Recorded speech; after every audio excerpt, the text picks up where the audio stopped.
Welcome back to our YouTube channel.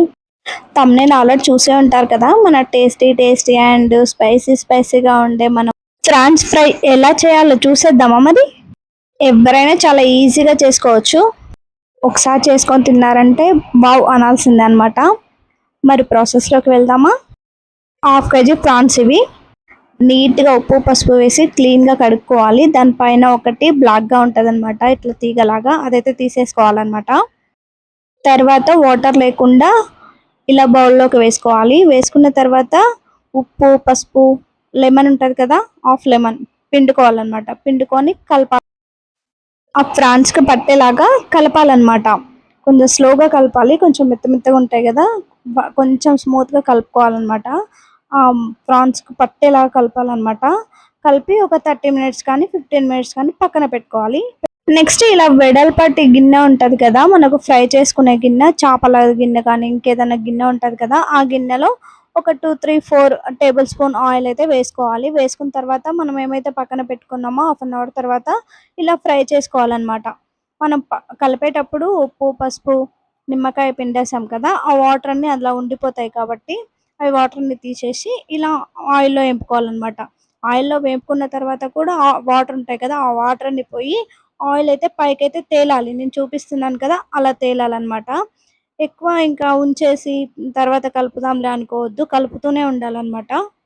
లేకపోతే ఆ PRAN అనేది ఇట్లా గిన్నెకి పట్టేసుకుంటుంది అనమాట. పట్టేసుకొని ఇంకా రాదు, గట్టిగా ఉంటుంది. కలుపుతూ ఉండాలి. అలా కలుపుతూ ఫ్రై చేసుకోవాలన్నమాట. నేను చూపిస్తున్నాను కదా, ఈ రంగులో అయితే రావాలండి. ఈ రంగులో వచ్చిన తర్వాత తీసేసుకోవాలన్నమాట. కొంచెం ఫ్రై తెలుస్తూనే ఉంటుంది మనకు, చూసారా ఎంత మంచిగా ఫ్రై అయ్యాయో. ఇలా ఫ్రై అయితే చేసుకోవాలి. చేసుకొని పక్కన పెట్టుకోవాలన్నమాట. ఇట్లా గోల్డెన్ రంగు వచ్చేసరికి మనకు ఫ్రై అయిపోయినట్టే, ఇంకా ఎక్కువ అవసరం లేదనమాట. ఇలా ఫ్రై చేసుకుంటే చాలు. తర్వాత అదే దాంట్లో అంటే అదే గిన్నెలో ఆయిల్ ఉంటుంది కదా, ఇంకా మనం వేరే ఆయిల్ వేయాల్సిన అవసరం లేదు, ఎక్కువ ఆయిల్ ఏం తీసుకోదనమాట. ఈ ఆయిల్లో మనము ఉల్లిపాయలు ఉంటాయి కదా, సన్నగా కట్ చేసుకోవాలి. ఉల్లిపాయల్ని కట్ చేసుకొని ఫ్రై చేసుకోవాలి. ఫ్రై చేసుకున్న తర్వాత అందులోనే పచ్చిమిర్చి ఉంటుంది కదా, ఇలా పొడుగ్గా కట్ చేసుకొని ఇలా వేసుకోవాలన్నమాట. తర్వాత మనం ఫ్రెష్గా పట్టుకున్న అల్లం వెల్లుల్లి అనమాట. నేను ఇలా పొట్టుతోనే వేస్తాను, చాలా బాగుంటుంది అనమాట. పొట్టు పడేయొద్దని చెప్పేసి నేను పొట్టుతోనే వేస్తాను. నేనైతే వేస్తాను అలాగే. ఫ్రెష్గా పట్టిన అల్లం వెల్లుల్లి అయితే చాలా టేస్టీగా ఉంటుందండి. ఆ పేస్ట్ అయితే వేసుకోండి, ఎప్పటిదో వేయకండి. ఫ్రెష్గా అప్పుడు పట్టుకున్నది వేసుకుంటే టేస్టీగా ఉంటుందన్నమాట. అలా వేసుకున్న తర్వాత పచ్చివాసన పోవాలన్నమాట. అల్లం వెల్లుల్లి పచ్చివాసన పోయేదాకా మనం అలా కలుపుతూ ఉండాలి. ఏవైతే మనం బ్రౌన్ కలర్లో ఇవి పచ్చిమిర్చి అల్లం వెల్లుల్లి ఇంకా ఆనియన్స్ ఇలా అయిపోయాయో తర్వాత దాంట్లోకి మనము ఈ రొయ్యలు అయితే వేసుకోవాలన్నమాట. రొయ్యలు వేసుకొని ఒక 2-3 minutes ఉంచుకున్న తర్వాత మంచి ఫ్లేవర్ అయితే వస్తూ ఉంటుందన్నమాట. దాని తర్వాత మనం ఇలా కారం వేసుకోవాలి. కారం ఎన్ని టేబుల్ స్పూన్స్ కావాలంటే అన్ని టేబుల్ స్పూన్స్ వేసుకోవచ్చండి. మీకు కారంకి తగ్గట్టు వేసుకోవచ్చు.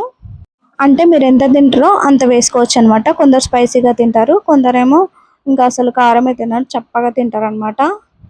నేనైతే చాలా స్పైసీగా చేస్తానన్నమాట, నాకు ఇష్టం అనమాట. అది కూడా వెదర్ కూల్గా ఉంది కదా, స్పైసీగా తింటే చాలా టేస్టీగా ఉంటుందని చెప్పేసి మేమైతే స్పైసీగా చేసుకుంటాము. ఉప్పు కారం వేసుకోవాలి. వేసుకున్న తర్వాత కొంచెం దగ్గరికి రానివ్వాలి ఇలా. దాని తర్వాత కరివేపాకు అయితే వేసుకోవాలి. నెక్స్ట్ మసాలా కోసం ధనియాలు మిరియాలు జీలకర్ర వేసి మనం మిక్స్ అయితే పెట్టాలి. నా దగ్గర ధనియాలు లేవు, ధనియా పౌడర్ ఉందనమాట, దాంతో పట్టుకున్నాను. తర్వాత అది పట్టిన తర్వాత కొన్ని వెల్లుల్లిపాయలు వేసి ఇలా మిక్స్ పట్టుకోవాలన్నమాట. కచ్చపచ్చగా పట్టుకోవాలి, మరీ దగ్గరగా మెత్తగా పట్టుకోవద్దు అనమాట. ఏదైతే మసాలా మనం పట్టామో అది తీసుకొచ్చి ఇంకా మనం ఈ ఫ్రాన్స్లో వేయాలన్నమాట. వేసిన తర్వాత ఒక 2 minutes 3 minutes లేకపోతే 5 minutes ఉంచుకొని దించేసుకోవాలి. అంతే, మన ఫ్రాన్స్ ఫ్రై అయితే రెడీ అయిపోయినట్టే. చాలా సింపుల్గా చాలా టేస్టీగా చాలా బాగుంటుంది అసలు. ఎప్పుడు రాని వాళ్ళు కూడా చేసుకోవచ్చు అనమాట. మాకైతే చాలా బాగుంది, మా పిల్లలు అయితే సూపర్గా తిన్నారనమాట. ఇంకా నెక్స్ట్ డే కూడా కావాలని అడిగారనమాట. కానీ 1/2 kg కదా, ఇంకా లేదు. చూడండి అసలు చూస్తుంటేనే నోరైతే ఊరుతుందనమాట. టెంప్టింగ్గా ఉంది కదా, ఎంత టేస్టీగా ఉంది అసలు. Chicken fry mutton fry, fish fry ఇవి వేరు, ప్రాన్స్ ఫ్రై వేరు అండి. ఇది స్పెషల్ అనమాట అందరికీ. నాకైతే స్పెషల్ అంటే స్పెషల్, నా ఫ్యాన్ అయిపోయిందనమాట ఇది. సారీ, నేను దాని ఫ్యాన్ అయిపోయాననమాట. చూడండి టెంప్టింగ్గా ఎట్లా టెంప్ట్ చేస్తుందో అసలు తినాలని. మీరైతే ఇలా చేసుకోండి, చాలా టేస్టీగా ఉంటుందన్నమాట. చాలా రుచిగా ఉంటుంది. టేస్టీ అన్న రుచి అన్న ఒకటే కదా. తినేసేయండి, ఇంకేంది ఆలస్యం చేసుకొని మీరు కూడా. అలాగే కామెంట్ చేయండి ఎలా ఉందో. ఈ వీడియో నచ్చినట్టయితే లైక్ చేయండి, షేర్ చేయండి. ప్లీజ్ సబ్స్క్రైబ్ చేసుకోవడం మర్చిపోకండి. ఇంకేం రెసిపీ కావాలో చెప్పండి, కంపల్సరీ చేసి పెడతాను నేను. మీరు ఎంకరేజ్ చేస్తేనే కదా నాకు కూడా సపోర్టింగ్గా ఉంటుంది. నేను కూడా మంచి మంచి వీడియోలు తీయగలుగుతాను. కొంచెం సపోర్ట్ చేయండి అబ్బా. ప్లీజ్ సబ్స్క్రైబ్ చేసుకోండి అబ్బా. మీరిచ్చే చిన్న లైక్ నాకు మోటివేషన్‌గా ఉంటుంది. మీరిచ్చే కామెంట్ నాకు ఇంకా చాలా బాగా వీడియోలు తీయాలని ఉంటుంది. Thanks for watching. సబ్స్క్రైబ్.